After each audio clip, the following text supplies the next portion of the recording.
You're now listening to the Zod and Drea podcast.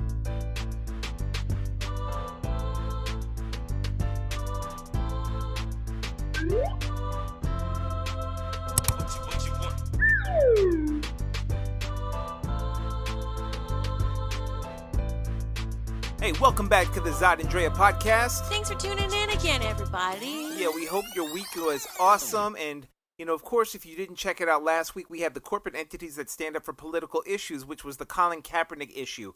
So make sure you check that out because, man, it's already escalated. It is. Now there's Ford that's involved. Yeah, Ford is involved now. There's some other companies. Oh, there's this town. I think it's in Louisiana or something. I forgot where it is. I got to find out. Kenning, something like that. I forgot what it is. Yeah, Kennington, I think something. it was.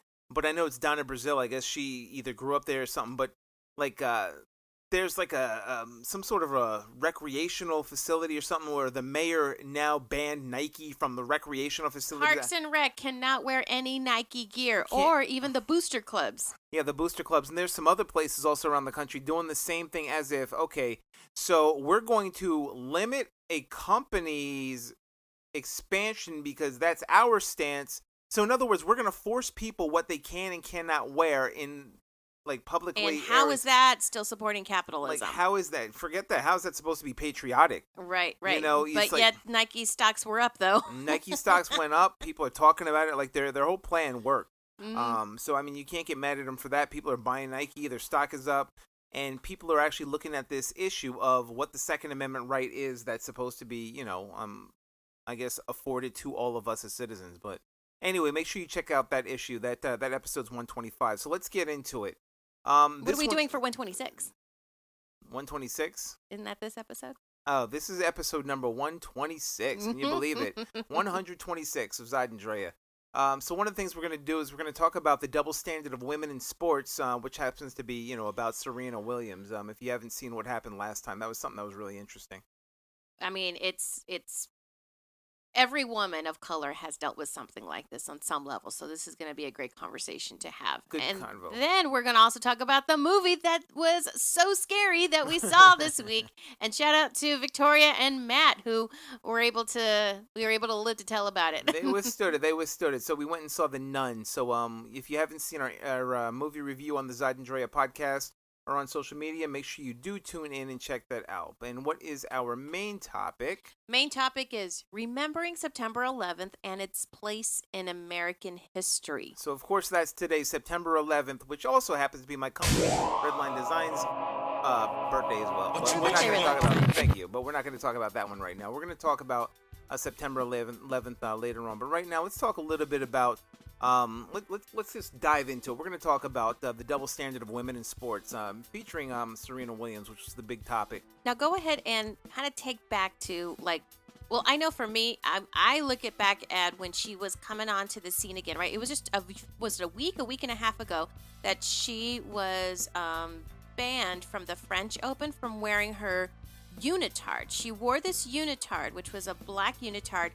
And what it did was it also not only was a fashionable and super... What was her catsuit? Yeah, her catsuit. There we go. Well, it was not only just fantastic that it was on her body, looked fantastic, but it also was a medical device. It helped her with preventing blood clots that she started to get after she had her baby. So it helped her as a human being and also was great on her. But then they ended up giving her crap about it, and the French Open committee decided to ban it. Now, they banned an outfit. Now, this is an outfit that helps her play tennis. This is something that's very comfortable for her. It's also medically allowed, but, you got to wonder, what is it about a woman's outfit or body playing the sport that she's playing that is supposed to be either unladylike or... I mean, it's misogyny pretty much. It's pretty much. It's but it's okay if the women are wearing little tiny skirts and then their chonies are exposed constantly, but the catsuit's a big issue? All right, chonies are underwear. Oh, yeah, underwear. So... It's like you're almost wondering who made these rules up and why. So you think about that. Mm-hmm. Who's going to make up a rule that, this woman... And it was particularly about her. It was particularly singularly about Serena. So it's like, why can't she wear this catsuit? And you have to wonder, remember that one suit she wore where it was all tight before the baby? Remember, oh, yeah. people, I mean, that was just like spread all over the internet and everything else, but it helped her win. It helped her play. It was comfortable. And you think that somebody can wear something that's comfortable because the whole game is not about how you look, it's about how you play. Right. So what was the issue about that there? Still don't know what the issue was. Now, fast forward to, was it Saturday? Yeah, the U.S. Open, I believe. U.S. Open, where, and forgive me, I'm not versed, I should say, in tennis and the rules of tennis. But from what I understood about this match, which was the final match that she had, she was deducted a full point. Well, yeah, she was deducted a full point on her ramp because she pretty much challenged Carlos Ramos, which was the umpire, because he had accused her of cheating. And she brought her daughter into question about that because now that she's a mother, she's like, I would never do that, in front of my daughter to lead as an example for my daughter to be a cheater. And we're talking about a woman who's been playing this sport since she was a little kid and winning. She is the most dominating athlete out there in any sport. Right now, she's the best athlete. You can call it what you want. And Serena she got Williams, the receipts. She has it. She knows it. This is what I think she's won 25 of these Grand Slams or something like that. Like, she's murdering this sport. So why do you think that she would ever have to cheat against somebody? So of course she was playing Naomi Osaka, who was a Haitian Japanese woman representing Japan, and this is also another woman of color. So the problem with this was that Serena getting upset is what was overtaken and dominating this match, and then it wasn't. It was her challenging a man. It was her challenging a man, and that's what it was. Then the man deducting points when people on Twitter had been posting the same referee as well as other referees who've had players up in their faces and they hadn't done anything like that. And this is like Game 7 of the NBA. Okay, this is like the Super Bowl. Right. Would they ever call these type of absolute shots like that, like no warning? I remember as a kid, my mom loved to watch tennis. So we would watch then John McEnroe, right? Yeah. So for you guys that don't know, John McEnroe back in the 80s, this guy threw a fit. He was famous for it. Famous for it. Called the umpires all kinds of awful, insulting names, but yet no one ever labeled him as somebody that was disruptive or that was rude. They called him the bad boy. And he still won his games. He still had this awesome career, but was never, ever labeled and targeted the way that Serena is. And Serena is the most dominant. Remember that. Now, as far as the game goes, yes, Naomi, she won fair and square. Like, she beat Serena, who was her idol. But, you have to feel for the girl that this was being overshadowed. Her win was being overshadowed and dominated in the news by this. But we may be adding to that, but shout out to Naomi Osaka for her win in her first U.S. Open final. But there's a larger picture here as well that should not be ignored. And these two, Naomi and Serena, they're now sisters. They're now sisters in this sport. And I'm sure Serena's gonna mentor her.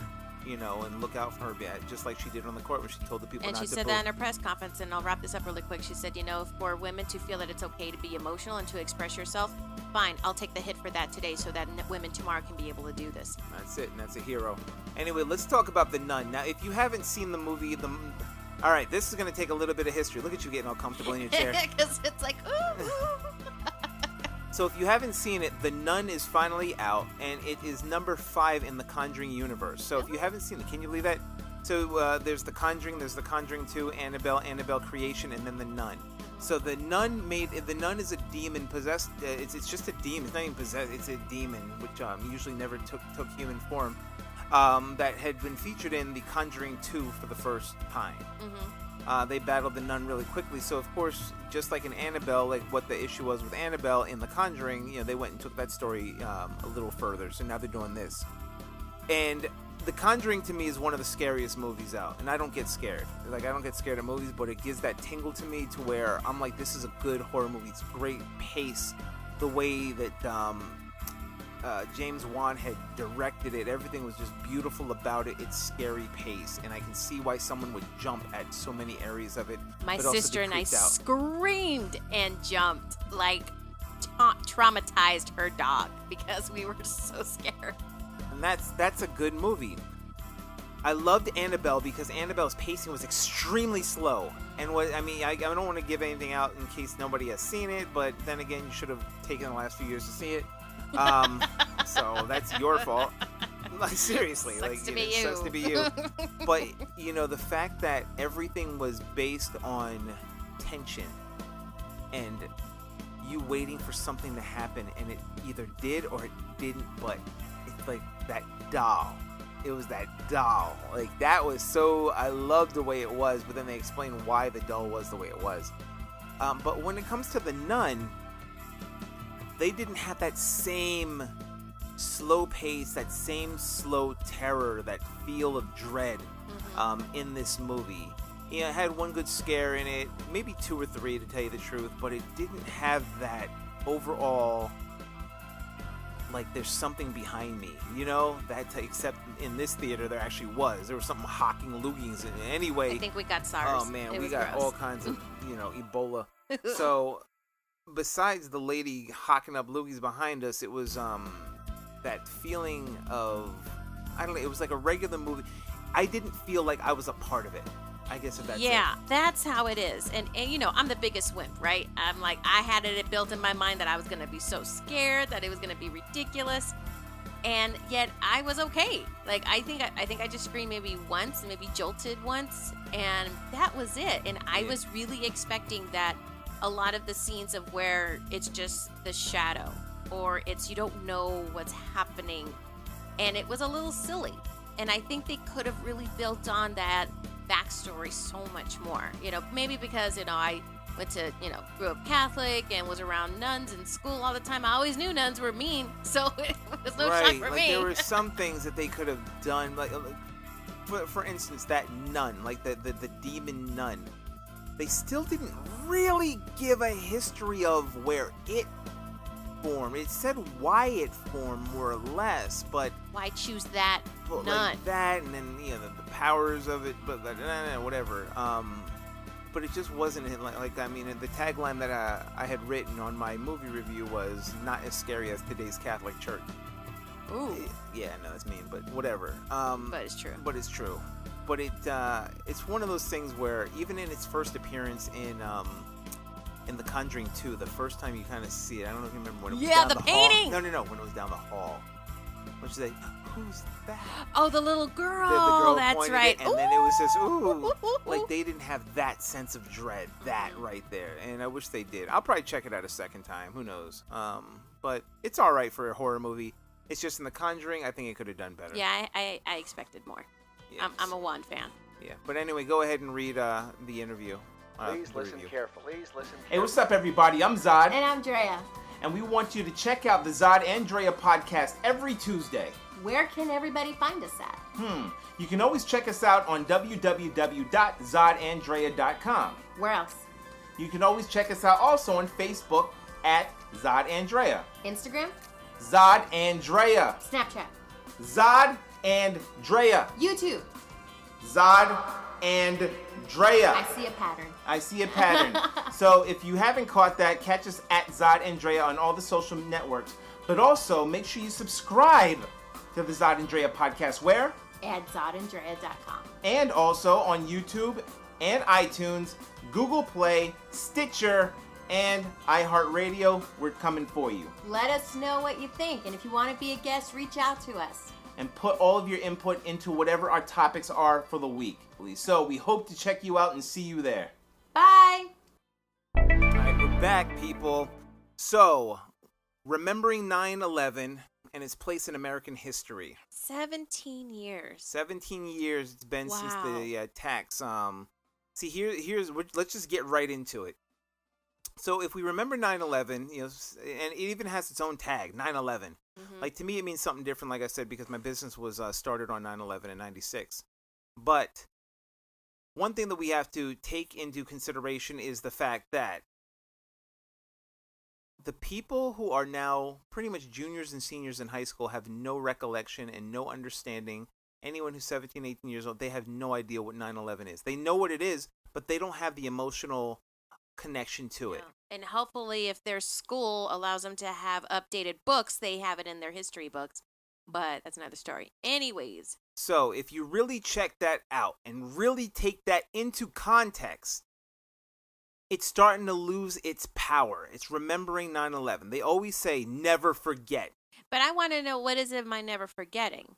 Just never forget the day. Never forget the emotional feeling that you had. Never forget the people that had died in the terror attack. So, of course, I'm not going to go into conspiracy theories about who did it and what. But, the story is that that the government has given in the 9/11 report is that 19 hijackers from various countries, Saudi Arabia, Egypt, there wasn't anyone from Afghanistan. That was kind of funny. That's interesting. And Saudi Arabia was not on the travel ban list, which is even more interesting. United Emirates, and I forget the last country. It's written in the report. But they went into 4 planes out of Boston, Newark, New Jersey, and Dulles, 2 of them out of Dulles. And they jumped on the planes and they took them over with box cutters that they snuck onto the plane, and then they were able to take control of the planes because they learned how to fly in the United States. And in over here in Phoenix, in some of the aviation schools. Of the aviation schools in Phoenix, Arizona, and then they took the planes, and one plane, I think it was a United 93, was the one that crashed into the field in the Pennsylvania, Shanksville, Pennsylvania, and that's the one where they fought back. Because, I mean, come on, really, box cutters? But, the whole conspiracy, I said, not to get into conspiracy, but one of the conspiracy theories was that, to be able to even fly those planes are way more complicated than you trying to fly them from a little school out in Arizona or Teterboro in New Jersey, wherever you learn to fly them. And then have that much specific control where you can actually target those buildings. But that's a whole other story that we can discuss later. But it does kind of have a piece of remembering 9/11 in its legend of 9/11. So I can understand remembering 9/11 even in its legend, even in through the conspiracy theories. The problem is, who is remembering? So as more and more people who are older and die, another generation, which is Generation Z, pops up, right?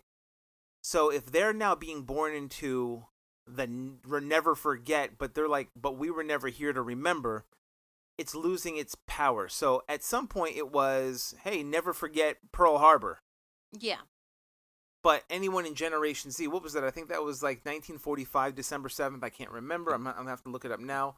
But, if my New Jersey history is right, then I'm hoping it was. I was off.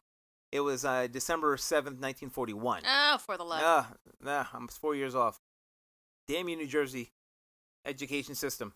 So, if we don't remember that, now we are Generation X, you and me. Mm-hmm. But I'm sure they were like, remember Pearl Harbor at the time. Right. So those are baby boomers. So people in the 70s, were they like, what are we remembering? What is this about? Yeah, like, even baby boomers, actually. Actually, baby boomers baby boomers wouldn't remember. They actually wouldn't remember. Right, they were the result of after the war. Yeah, so it was like silent generation. Like my dad's, they would be like, remember Pearl Harbor. Right. So I have a problem with the context of where 9/11 places in the never remember. So if we're never supposed to remember that... Wait, you mean never forget? And the never forget. I'm sorry, okay. The never forget. Thank you. So if it's the never forget 9/11, which you shouldn't. You should never forget any historically changing event, regardless, especially if people died. They should be remembered. Their efforts should be remembered. So if it's September 11th, people just living their life. I was living in Brooklyn, New York at the time. So I remember this very clearly when this happened because I saw the towers every day whenever I would travel in, and then all of a sudden I wake up and the towers are hit. And then my sister's on the phone with me and, she saw the towers on fire and then they crashed. I have a personal connection. So of course I'm never going to forget, but that's because I was living in New York City at the time. Right. So of course that's going to be, and it's something that I grew up with. Being from New Jersey, we would always go to Twin Towers. We always loved it. My little brother used to work in the Twin Towers. He used to work in there. Back in the 90s. So, of course, I'm not going to forget. But somebody from, let's say you from all Arizona. the way in Arizona. Right. What's your connection? My connection is seeing all the footage, the live footage of people jumping out of windows, of seeing the buildings collapse, of seeing the people on the streets looking up and just freaking out, just all dusty or bloody and just freaking out. And then for me in Phoenix, all of a sudden, the sky is extremely quiet because they stopped all the flights across the country. Nobody could fly. Yeah, my boy. And I remember my yeah. office, because I was still driving to my office that morning, even after watching it on the Today Show with Matt Lauer and Katie Couric telling me what was going on, giving me the live, live man on the street footage. But driving to my office, which was near the airport, it was so creepy. It was, people were really polite driving. Like usually it was like the worst time. It's, it's morning traffic. People were at this snail pace, and it was, I think it was just like weird. And then again, it was so quiet in the sky. No planes were in the sky. And I get to the office and everyone's just a zombie and just took the rest of the day off. But then there was this need to want to do something. So there was this surge of a week later where everyone's trying to donate clothes, give to the Red Cross, donate blood. That's what I don't want people to forget, is to see what we can do together as a country to help each other when this was the worst thing that could have ever happened to us, right? No one could ever have planned for something like this or could say, oh, I remember when that happened. Yeah, no, this was the first time this has ever happened before. So it was just this big coming together and get resources and get people the help that they needed. That is what I will always remember. But here's what's so interesting about that. People say never forget 9/11.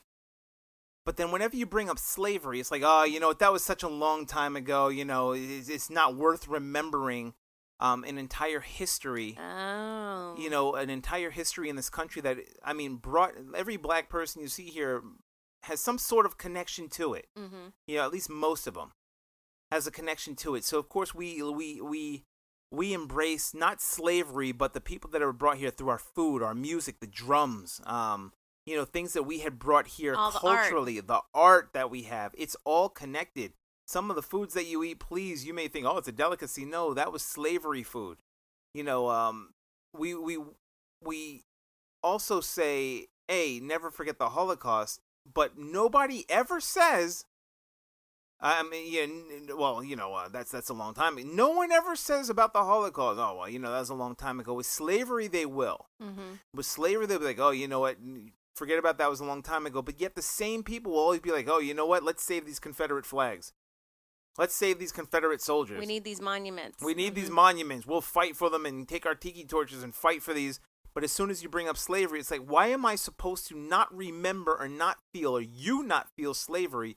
You want me to remember 9/11 all the time, but yet you also want me to go back even further and remember the Confederacy during a war in which they lost and they became losers and traitors. Why am I supposed to remember them with you waving your flag in 2018 and voting for Trump? Like, for what?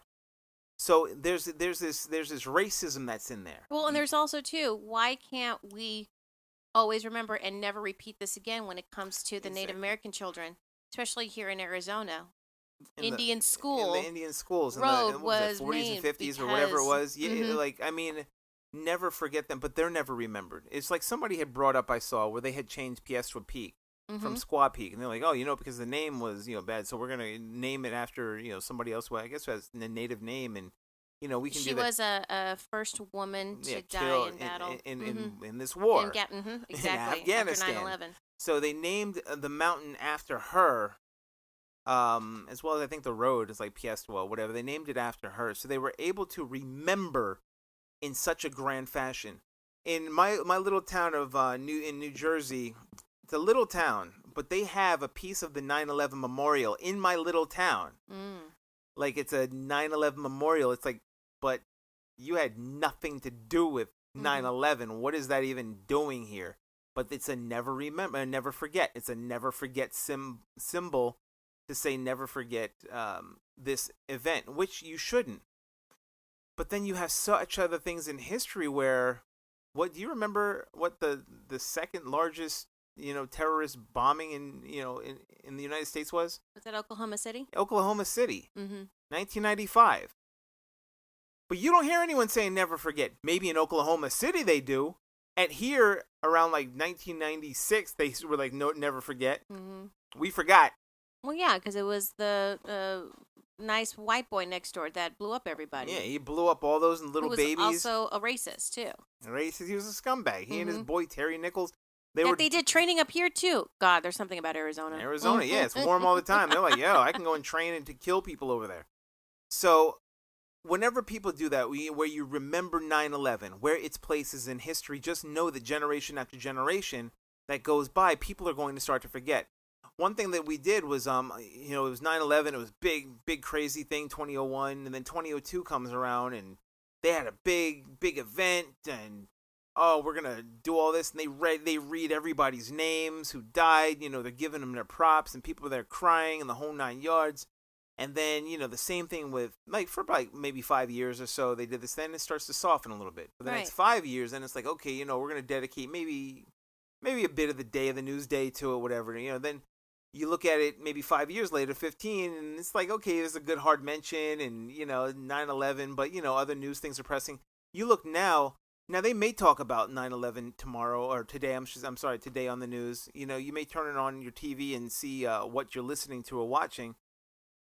But is it going to be that heavy? No, because they're starting to forget. It's not forget, but they're softening it. They're softening. And another result of it softening is, wasn't it last year that the federal government decided to cut the health care funding for everyone that were the responders, for the responders? They started to cut their health care. They promised that they would take care of them. For the first responders that were dealing with the asbestos in their lungs and all of these really crazy types of cancers, because of course all that junk was in the air, but they should not have been punished for being a first responder. And the government said that they would protect them. No, they started to cut their health care all of a sudden. Yeah. And you would think that people from New York or across the country would be like, no, and would go to the politicians and be like, what are you doing? Nope. They didn't fight it. So they're the ones who, wind up suffering years later after never forget.